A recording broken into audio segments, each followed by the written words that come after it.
They won the war, and the victory was etched into the landscape. Burned milpas, empty estancias, bands of Maya moving into towns and countryside that had once been fenced off. Yet victory on the battlefield did not turn easily into justice in private places. In one hacienda south of Mérida, a different kind of decision was made, a pact between a household and a frightened elite that would try to translate public defeat into private continuity. The bargain that followed did not protect a family name so much as corrode bodies, minds, and a small community's capacity for truth. By early 1848, the peninsula of Yucatan was simultaneously geography and argument. The Caste War had ruptured old certainties. Maya forces had taken towns and villages, put large estates under siege, and forced the hacendado class, the landed Criollo families who had built their wealth on henequen and cattle, to confront a future in which their property and lineage were at risk. Henequen, the fibrous agave whose processing determined wealth across the north, still smelled in the wind of this era, bundles drying in the sun, tall stalks in the milpas, the white noise of plantation work. But the economic system that gave rise to fortunes also shaped the moral logic of the elite. Bloodlines mattered. Names were counted as part of estates.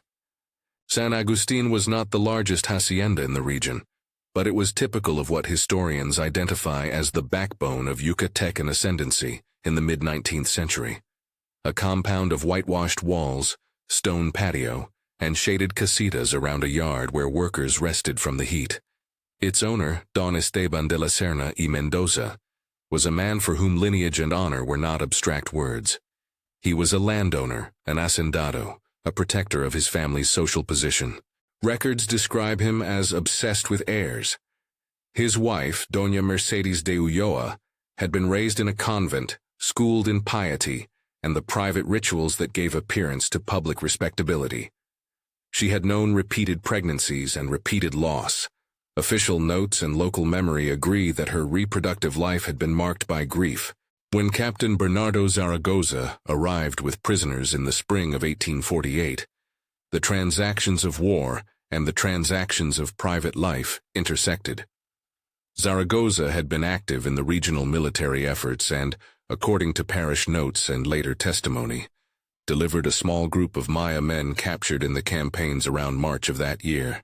The men's names preserved in later archival work survive as measured syllables. Juan, also recorded as Abalam, Miguel Put, Antonio Chich, known locally as Apech, Pedro Cocom, Francisco Eck, Jose Zul, and Luis Su, Ainen. They came from different communities, with different ages and frail claims against the events that had brought them to San Agustin. Some were noted as skilled workers, others as farmers or laborers. For them, as for so many others swept up by the conflict, capture meant a transfer from one form of domination to another. The Maldonado letter, its original not extant in full but referenced in estate inventories and marginal notes, offered a kind of bureaucratic cruelty wrapped in utilitarian language. An associate of Don Esteban suggested a solution to the problem of lineage: use the labor and bodies of the captives to generate heirs who would pass as mestizo, and thereby preserve the family name. The proposal appeared to calculate risk and reward like a ledger entry.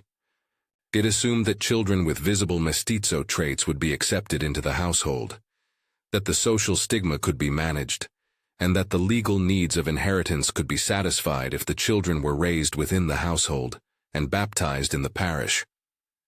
What was proposed was not spoken about as a crime in the paperwork, it was spoken about as a plan.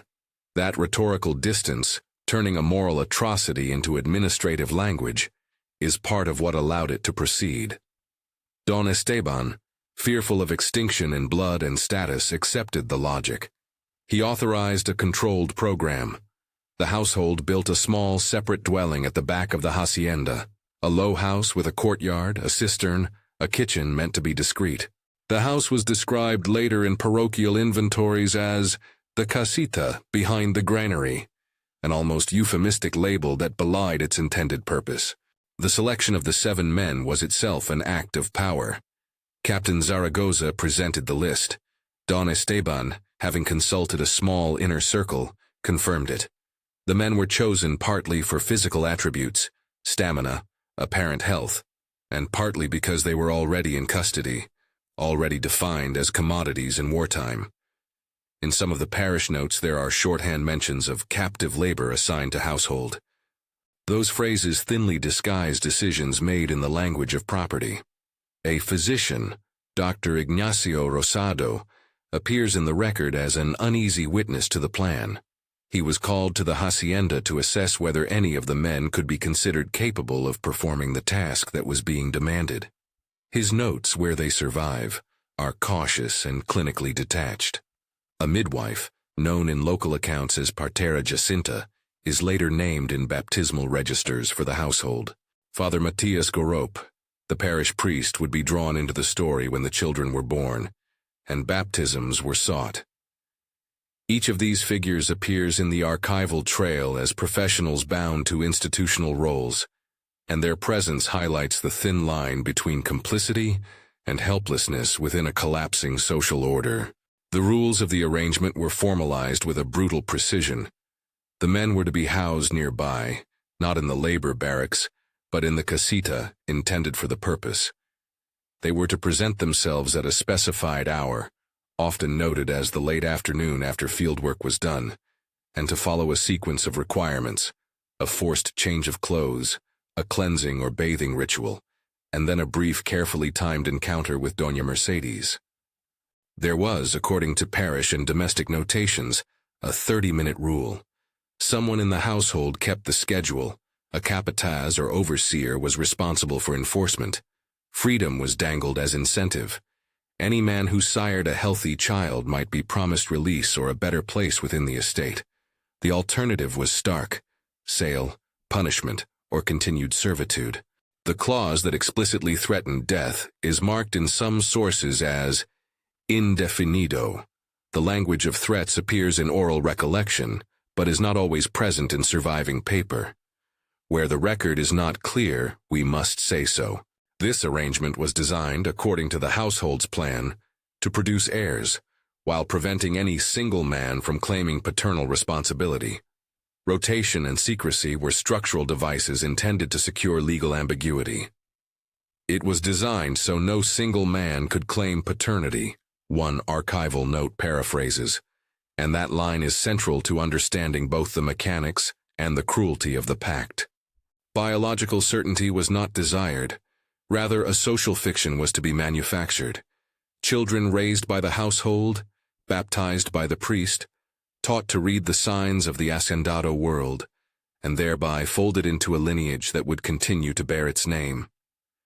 What power buys in paperwork it takes away in human terms. For Doña Mercedes, the program was an assault on personhood dressed as a solution. The convent education that had shaped her life taught prayer as refuge and forms as safety. Those same liturgies were now invoked in a room that was not sanctuary but confinement. Contemporary accounts and later analyses reconstruct her interior life in the smallest of details.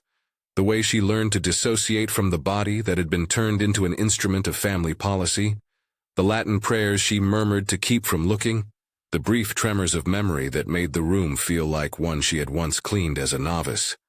She did not consent in the sense the law or moral language would require. She complied because the household made compliance the only viable option. Her agency was circumscribed by property, patriarchy, and questions of survival. We must not conflate survival strategies with willing participation. For the 7 men, the experience was manifold and unpredictable. They had been taken from their communities by force. Some remembered the sound of drums and the sight of homes burning. Others remembered only the confusion of being marched into a yard where they were counted and numbered. Juan Abalam, as oral testimony later records, was younger than the others and retained, according to those who knew him later, a habit of humming prayers he had learned from his mother. Miguel Put possessed a steady gaze. Antonio Chich, Apech, was known to be quick with his hands and slower with his speech. Pedro Cocom came from a family of farmers who prized land tenure and thus carried particular shame at being removed from it. Francisco Eck was noted for his resilience. José Zul had been a father once, briefly, before capture. Luis Su, Ainen, was the eldest, and therefore bore the marks of age alongside his quiet endurance. These are not mere character sketches for the sake of drama. They are, insofar as later records and oral memory allow, attempts to restore a dignity stripped from people who became, in official terms, labor, and then instruments. The rotation began in March of 1848. That month stands on the timeline with decisive weight. It is the point at which captive presence shifted into household policy. Parish entries later reference March as the time when the casita began to be used for different purposes. Dr. Canulpes, in his archival work, dates several key notations to this spring. The small house took on a rhythm. The men came in waves. They changed their clothes to garments provided by the household, garments that signaled a role, not laborer, not prisoner in the usual way, but something else. A watch was kept. The household defined timing down to minutes. The enforceable schedules and the promise of reward created a coercive economy. Compliance could be converted into a fragile chance of release. Resistance meant the risk of punishment. Coercion, by its nature, is not a matter of single acts but of cumulative pressure, and many of the most devastating pages of this story are those that trace how repeated, enforced acts reshape the interior life. There are in the archives only sparse direct words from the seven themselves. Most of what survives is mediated through other hands. The notation of a priest who recorded a baptism, a physician's short clinical entry, a notary's line. Oral testimonies collected a century later provide texture but are, by the nature of memory, filtered through time. Still, even scant phrases can alter how we perceive events. A later recollection, labeled in Dr. Canulpes' notes as oral tradition and therefore not a formal record, remembers Juan refusing at first to enter the casita and being forced by a capataz who gripped him by the collar. Memory names the capataz in some variants. In others, the figure is anonymous. The variation is significant. It tells us about who was recorded and who was not, and how shame and accountability were distributed across time. Doña Mercedes responded to her condition in ways that historians and psychologists later interpret as dissociation and survival. She developed rituals private and public. The recitation of short Latin phrases that had once been part of her convent training, and which she used now to mark moments when she needed to anchor herself in something other than the present. She would stare out at the yards of San Agustin and watch the henequen leaves slanting in the wind, as if counting them could anchor what was otherwise coming undone. Some accounts suggest she began to keep small tokens from the men, a scrap of cloth, a bent nail, not as souvenirs but as objects to store memory and to give meaning to the noise of her day. Those items, where they are mentioned, are treated in later inventories as personal effects, which again demonstrates how the language of estate management reframed the intimate as ordinary property. Dr. Ignacio Rosado performed his own interpretation of the plan. As the physician called upon to assess maternal and male fitness, he recorded in clinical notes an ambiguity. Medical viability did not equal consent. He expressed concern about treating the women's mental state but, according to the papers, felt constrained by his professional and social position. His is a voice that appears in places where institutional duty meets private atrocity. He provides a thin but necessary layer of evidence that professionals were aware, to varying degrees, of the violence being enacted. The practicalities of the plan were designed to reduce evidentiary traces. The men were instructed, for the most part, not to speak to anyone about the arrangement. Visits were controlled. Baptisms would be done with the household's names, not with public announcement. The design was to make the birth seem like ordinary events that happened inside respectable walls. Parador custody, such as it was, tried to transform a public defeat into domestic normality. There were moments when the mechanics of the pact showed their brittle seams. One of the men, according to later oral recollection recorded in a parish margin, attempted to resist and was moved to the rancheria where he was kept under guard. In another notation, a servant reported seeing a baptismal gown that was plainly sewn from henequen raffia and white linen, as if the handiwork of a household trying to stitch together legitimacy out of raw fiber. Both notes are small and precise. They point to the same conclusion, that the household was constantly managing appearances. When pregnancies began to occur, the logic of the arrangement was momentarily vindicated in the simplest possible sense. Biological reproduction, irrespective of consent, had been accomplished. Yet even this success produced anxiety rather than relief. If the strategy had been to create heirs who would pass as mestizo, and thus be accepted into the hacendado world, visibility would be the test. Did the children carry traits that would mark them as acceptable? It was not enough to have children. They had to look like a future the household could claim. The first pregnancies are documented in nursing notes and in later baptismal entries. The dates acquire clarity at this point of the timeline. Conceptions that were arranged or coerced in March and April gestated and arrived in late autumn. On December 3, 1848, parish registers and domestic entries note the birth of a child recorded as Maria Concepcion. She is described in later recollection as having features that prompted whispers, a complexion and facial traits that observers, with the bluntness of the era, classified as mestizo. An infant named Joaquin Esteban appears in the records as well, his name carrying the household's desire to secure the family line.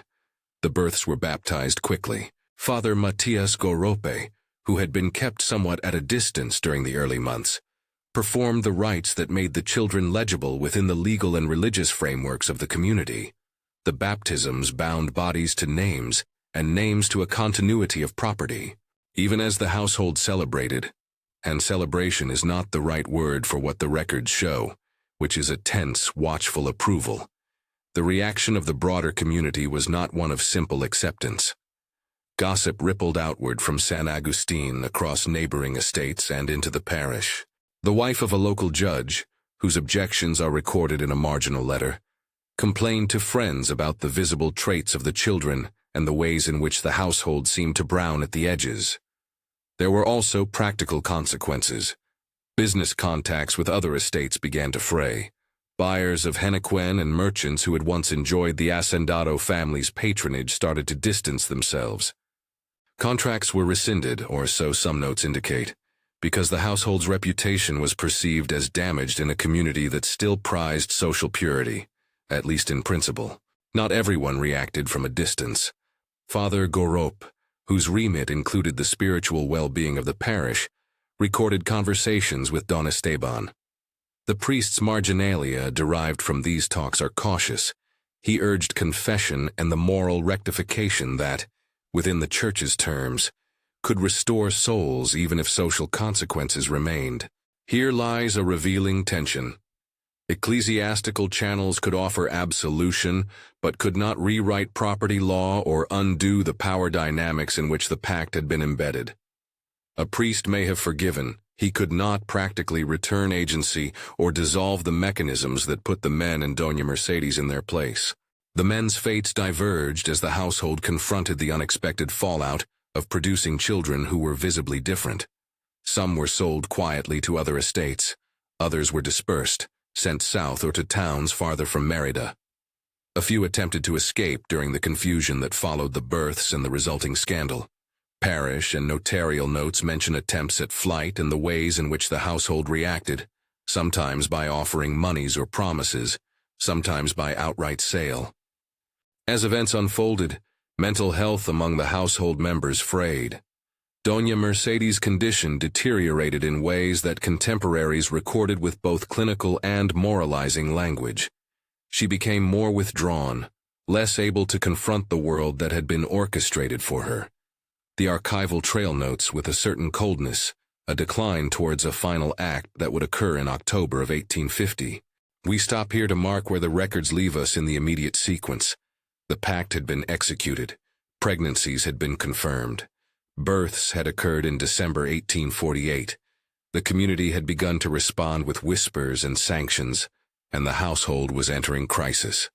This is not where the story ends. It is the threshold at which private arrangements began to crack under public scrutiny, and where the human consequences of a plan based in fear and property would accelerate into collapse. The children, baptized and named, had not resolved the household's anxieties. They had made them visible.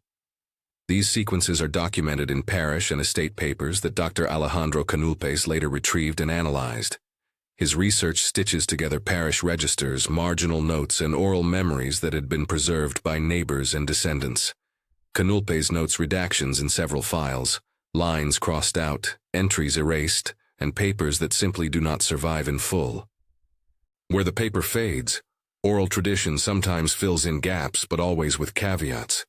Memory is powerful, but it is not a substitute for a legal record. In his published analyses, he presents the San Agustin case as emblematic of wider tensions in mid-19th century Yucatán. The ways in which wartime disorder permitted abuses that the peacetime order might have concealed or punished. The way in which the hacendado class attempted, with varying degrees of ruthlessness, to manage racial anxieties by controlling reproduction. The morally compromised role of institutions that were supposed to mediate justice. At the heart of the story sits a profound ethical problem. How does a community reckon with acts that were agreed upon as policy and yet constituted a moral breach? The records themselves reveal an intent to manufacture ambiguity. The rotation system, the exclusion of witnesses, the deliberate mixing of men to ensure that no father could be named. All these devices were chosen to complicate later claims. The strategy depended on legal gaps and the social willingness to ignore certain questions in order to preserve others. It was, in the logic of the household, an instrument of self-preservation. In the logic of ethics, it was a willing erasure of personhood. There were personal consequences unfolding even as the legal and public complications matured. The 7 men reacted in ways that ranged from cold pragmatism to profound distress. Some internalized a survival calculus, comply, and perhaps a life of relative ease follows. Resist, and the machinery of punishment and sale will be unleashed. Others could not reconcile the act with their sense of self and community, and the psychological damage compounded with the physical loss of home and kin. To attribute a singular motive to any of them would be to deny complexity. Each man experienced the period as both subject and object of power. We must be careful not to reduce the story to drama alone. The San Agustin Pact took place within structural conditions, a caste system that defined worth by color and blood, a patriarchal order that treated women's bodies as instruments of lineage, and a wartime context that made extraordinary claims of necessity. Yet even within that context, choices were made. Choice and constraint coexisted. Don Esteban's fear of lineage extinction was not simply personal but social, a fear lodged in a world where names meant security. Yet it was channeled into a policy that weaponized other people's bodies. What the archives preserve and what they silence form 2 sides of the same coin. Paper tells us the names of children and the dates of baptisms. December 3, 1848 stands as the day Maria Concepcion entered the register.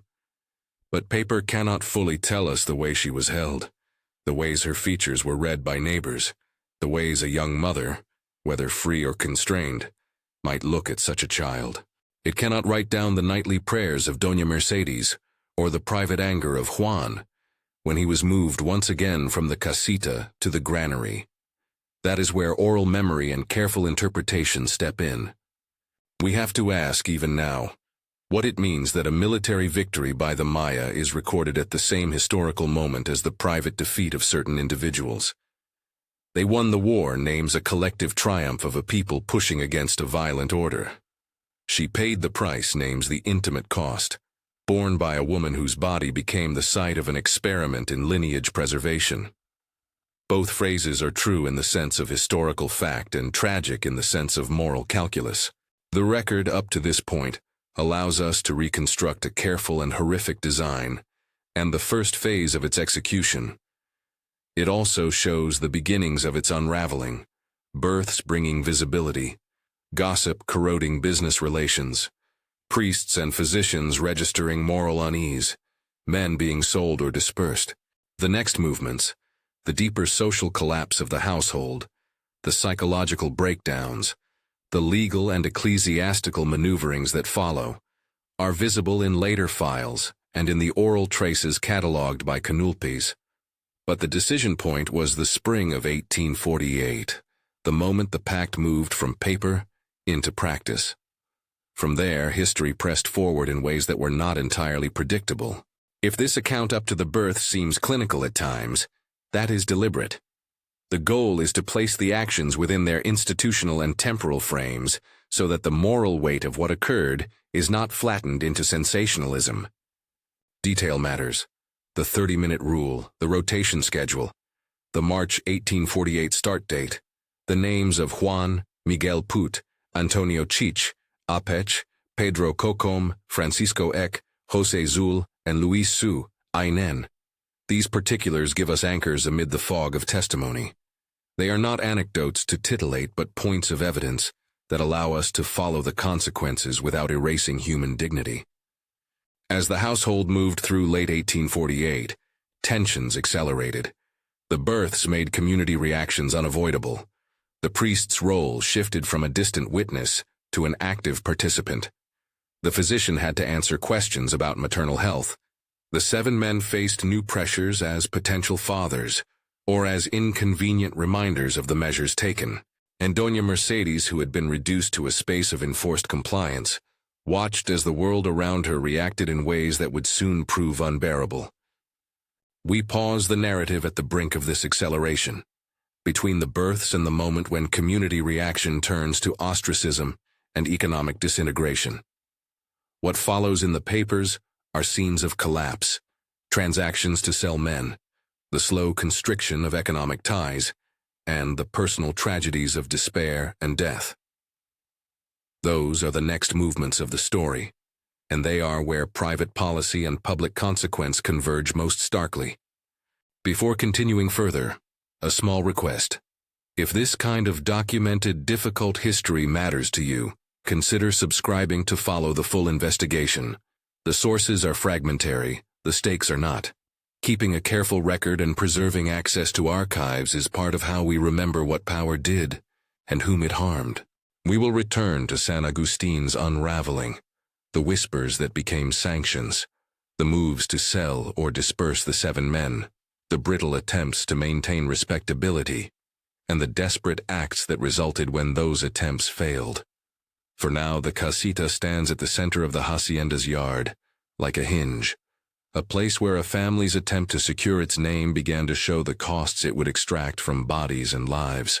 The historical documents, the parish registers, and the oral testimonies assembled by Dr. Alejandro Canulpes lead us to that hinge.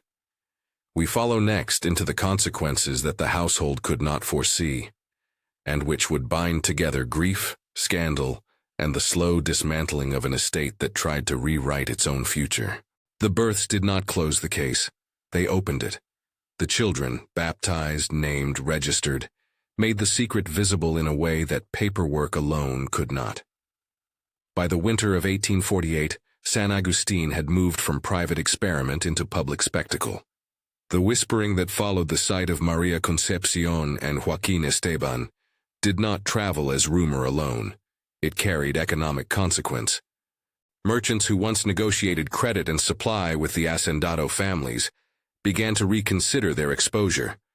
Buyers of henequen delayed shipments.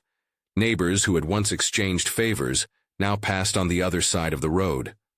Reputation, in a society organized around visible markers of status, proved brittle when confronted with the kinds of ambiguity San Agustin had manufactured. What followed was less a single dramatic event than a series of attritional losses. Contracts were rescinded or allowed to lapse. The names of customers who stopped calling appear in mercantile correspondence Dr. Canulpes located, but in many cases the reasons are hedged with euphemism. Where the archives name the consequence, they rarely record the moral calculus. They register only the effect: less credit, fewer shipments, a thinning of the household's networks. Those gaps are significant. Community that policed honor through social sanction rarely wrote that sanction down in blunt terms. It preferred strategies of avoidance and implied disapproval. In that way, San Agustin's decline was both public and hard to pin to a single legal instrument. Inside the walls, the household attempted makeshift remedies. Don Esteban tightened control over the estate's ledger. He requested extra guards and restricted visitors. He appealed to clergy privately. He asked Dr. Rosado to certify whatever could be certified about maternal health and legitimacy. Father Matias Gorope, whose marginalia are at times sympathetic and at times suggestive of frustration, counseled confession and penance, offering mechanisms of spiritual repair that did not translate into social or legal rehabilitation. The priest's notes show his unease. He recorded conversations and urged retreat from scandal, but he also left margins that later readers have interpreted as attempts to document what he feared would otherwise be forgotten. The church could baptize and absolve. It could not dictate to merchants or to the market. The 7 men, never the authors of the plan, became the household's most difficult liability. Some were quietly sold to other estates, transactions recorded in fragments and in shorthand, and some were moved farther from Mérida, to rancherias where they would be harder to find.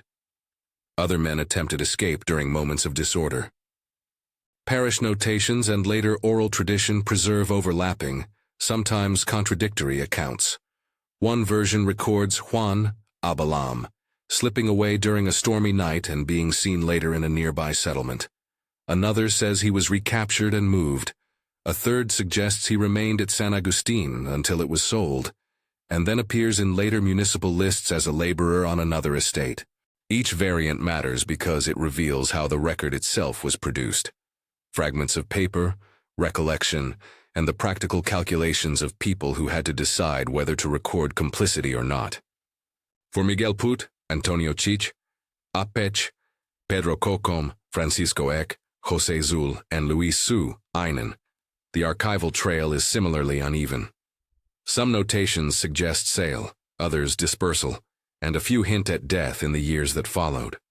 When the record is silent, we mark it as indefinido. Where a notarial line lists a transfer, we can be specific. Where oral memory supplies a story, we label it as such.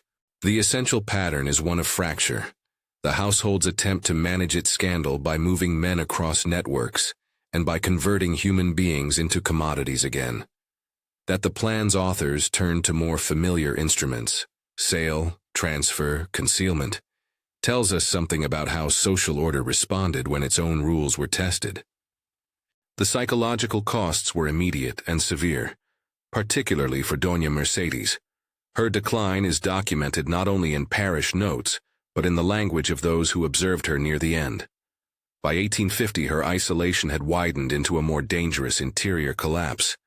Where once she employed Latin phrases and small rituals to survive, by the summer of 1850, observers recorded increasing withdrawal, episodes of incoherence, and, in a few accounts, explicit statements of despair.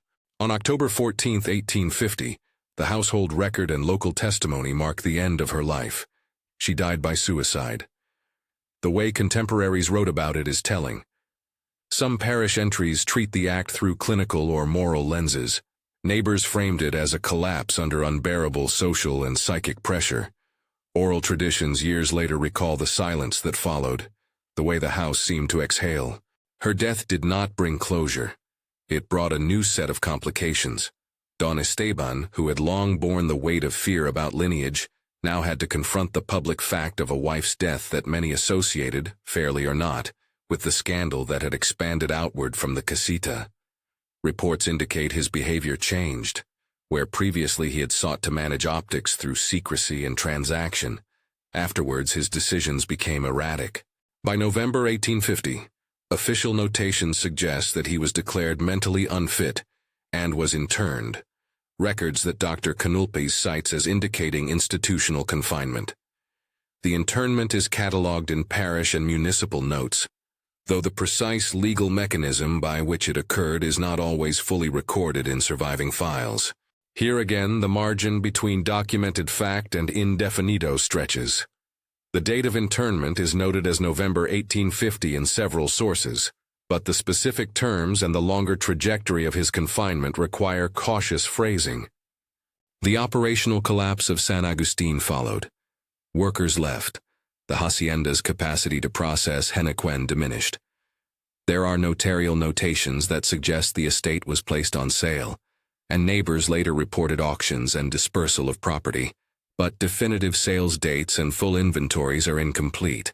Some papers are crossed out, others are simply absent. Dr. Canulpes highlights the redactions as a form of archival violence, the deliberate erasure or neglect of unpleasant events that contemporary hands preferred not to leave crystallized. Where the archive dims, oral memory fills the shape. A neighbor recalling wagons leaving with bales of fiber. A descendant remembering a grandmother who said she had a relative sold to another estate. But these memories arrive with caveats. They are powerful and necessary, yet they also embody the mutability of recollection. The children, Maria Concepcion and Joaquin Esteban, remained in the social eye in ways the adults did not. They had been baptized within the church and registered, and their names appear in parish ledgers. What happened to them after the household fell apart is partially recorded and partially uncertain. Some entries show the children remained associated with the estate for a time. Later entries indicate names resurfacing in local records, sometimes as witnesses, godparents, or neighbors. Oral testimonies recorded much later relate that descendants carried the family name unevenly, and that some lines migrated toward towns and into lives that blended into mixed communities. The historical fact of their births is secure. The biographies that followed are, in places, indeterminate. It is clear that the social stigma attached to their origins shaped opportunities. They were visible proof of a household's attempt to manufacture lineage, and for that they paid a price in the form of suspicion and exclusion. What of the 7 men themselves in the long run? The archival footprint of each is different.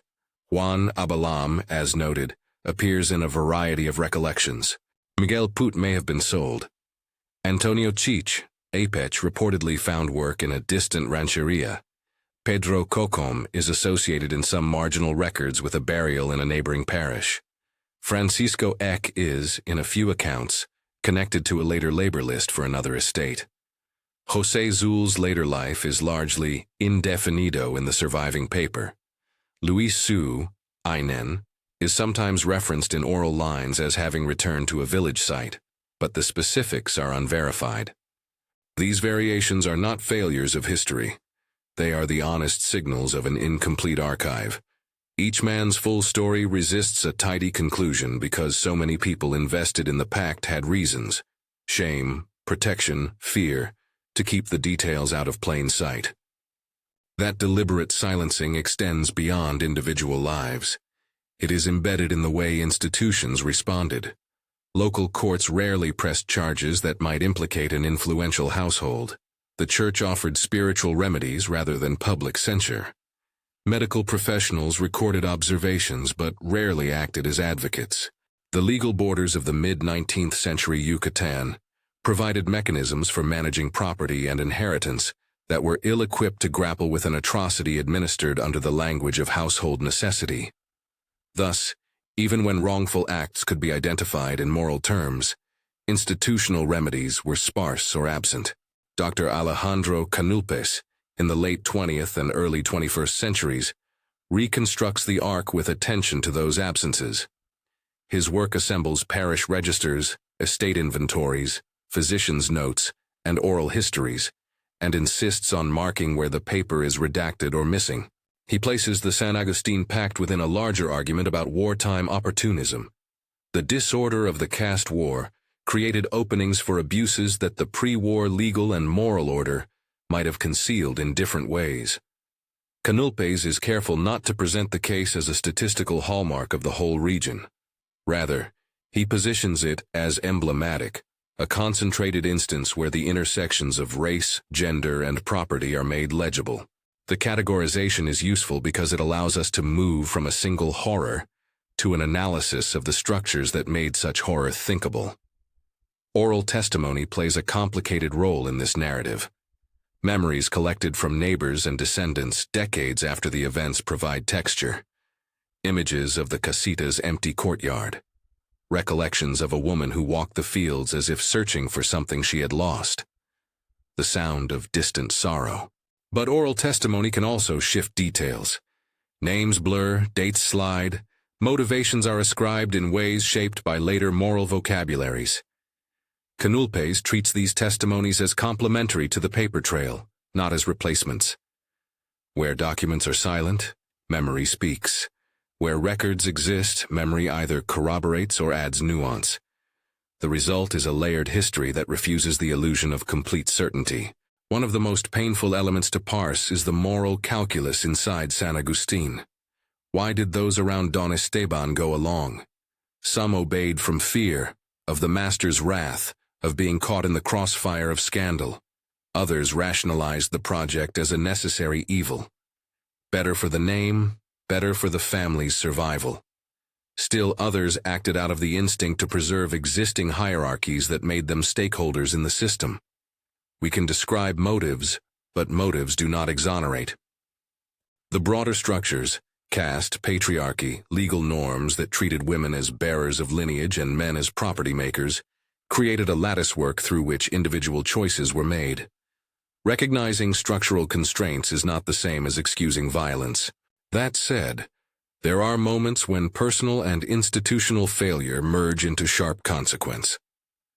After Mercedes's death and Esteban's internment, those who had been complicit in silence and concealment found themselves with fewer resources to hide behind. Executors and neighbors who had once deferred to the hacendado class now had to make pragmatic decisions. Some acted to preserve what they could.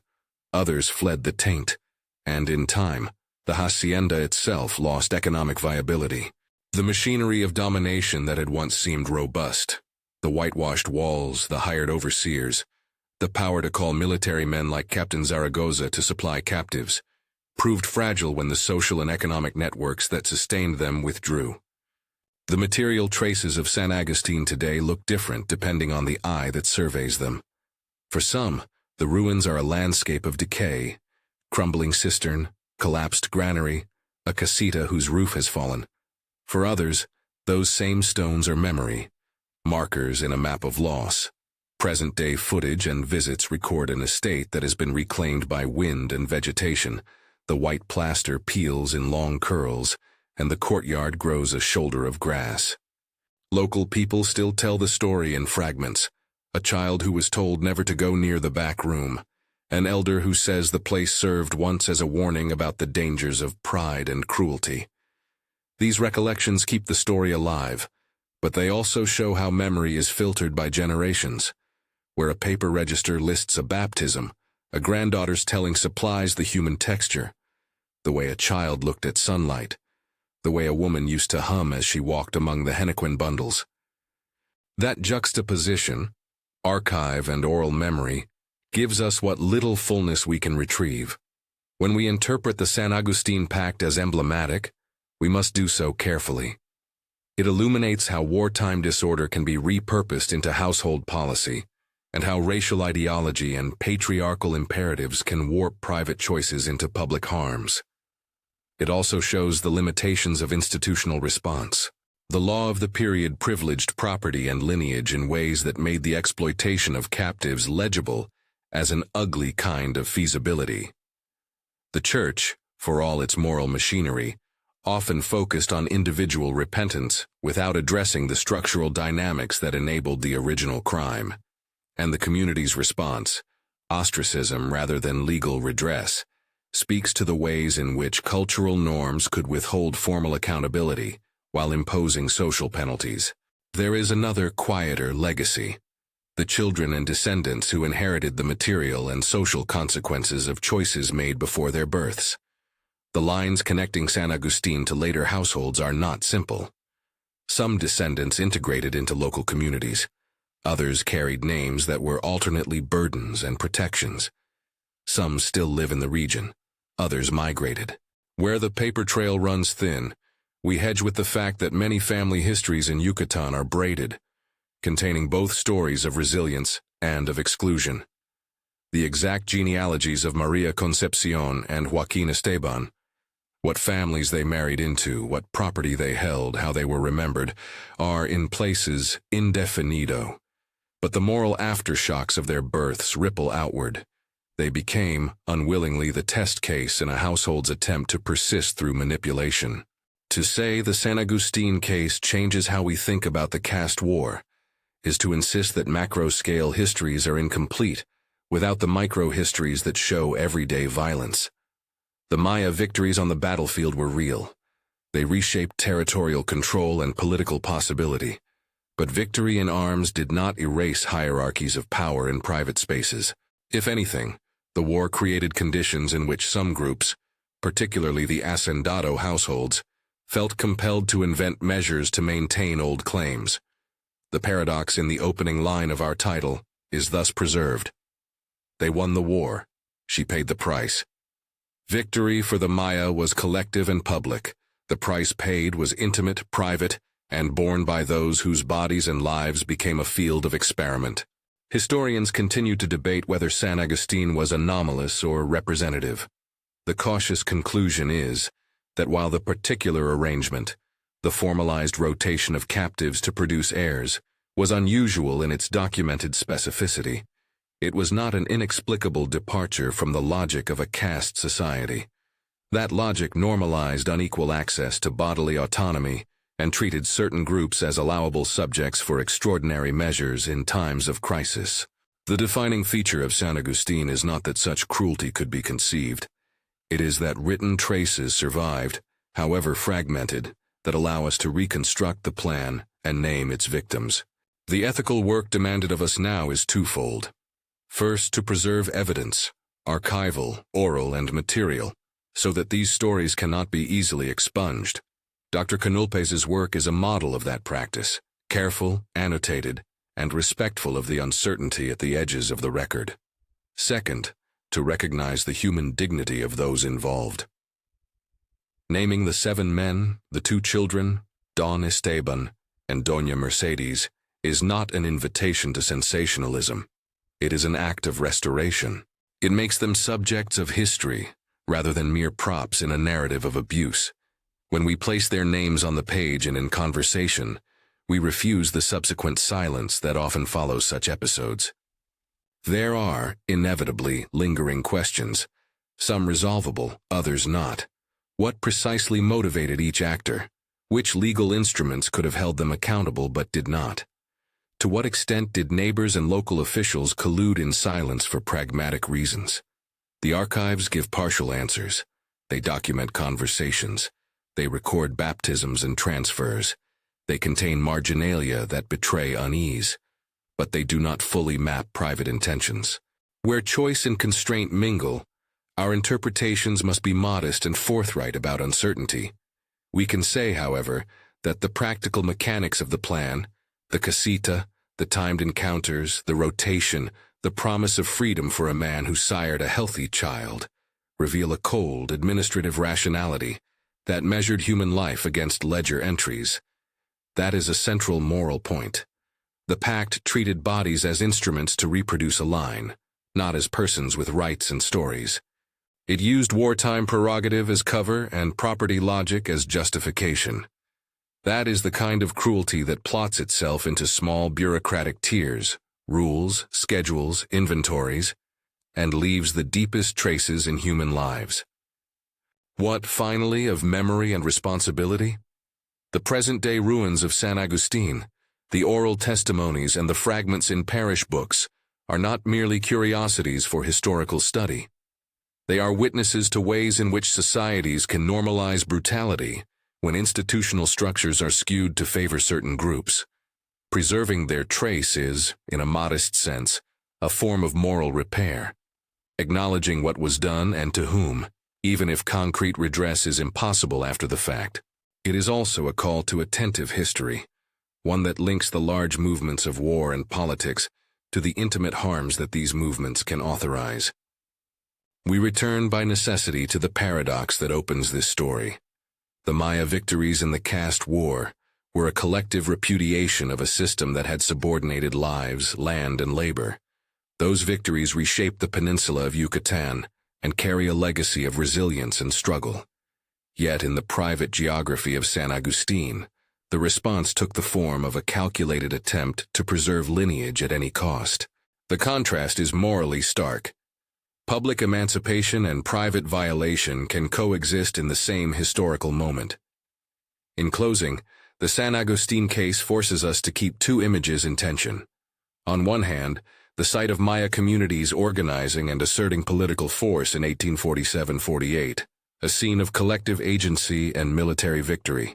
On the other, the casita at the back of a hacienda, where a household tried to convert wartime defeat into domestic continuity through an arrangement that violated the autonomy of persons who had already been stripped of safety. They won the war. She paid the price. Those two clauses capture a paradox about victory and cost, about public triumph and private desolation. If this account matters to you, share it to help preserve the memory of those who cannot speak for themselves. Look in the description for sources and further reading, especially the archival work of Dr. Alejandro Canulpes and the parish documents and oral testimonies that make this reconstruction possible. The story of San Agustin is not only a historical curiosity, it is a reminder that historical victories do not automatically translate into justice in private spheres, and that the burdens of war often fall on those least able to bear them. What does it mean to hold memory and accountability in the same hand? Perhaps it begins with naming, documenting, and refusing complacency, so that the ruins of a house and the names in a register become part of a record that future generations may consult, reflect upon, and learn from.